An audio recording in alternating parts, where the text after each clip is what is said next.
छु बुढी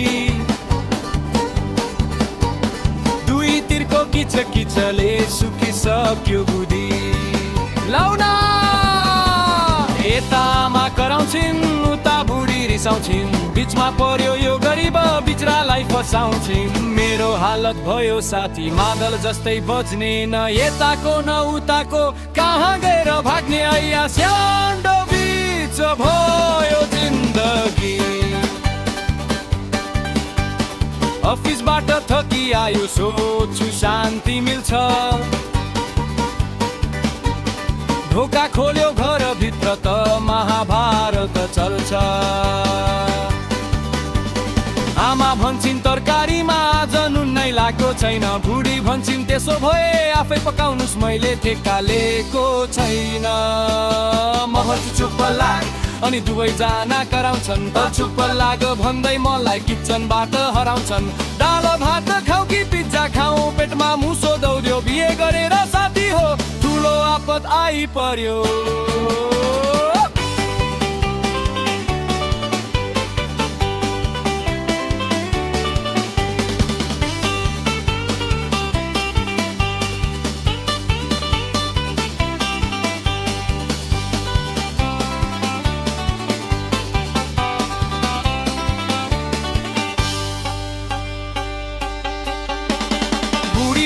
पक्ष लिउँ त आमा जोई टिङ्ग्रे भन्छन्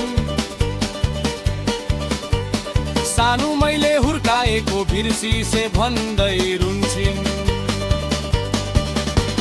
लौ ठिक छ त आमाको म पुरा काछु अलि त्यो रात फेरि बेडरुमा हुन्छ खाली गाली त्यसो भए आमासँगै सुत्न जाऊ भन्दै ढोका लाउँछिन् भोलिपल्ट बिहानै माइत जान्छु भन्दै तरसाउँछिन् दिनभरि आमाको टेन्सन रातभरि बुढीको कसरी बचाउँ भगवान इज्जत यो बुढोको फेसबुकमा फोटो हाल्छु माई लाइफ लाइन भनेर आमालाई बौलत गर्छु फेरि कुराका छिन् भनेर गिफ्ट किनु मामालाई त बुढीको मुख फुलिने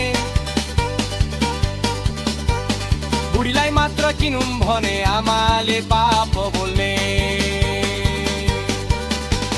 अब एउटै उपाय छ म त भन्छु बाबा हिमालतिर कुद्छु अब झ्याउ लाग्यो है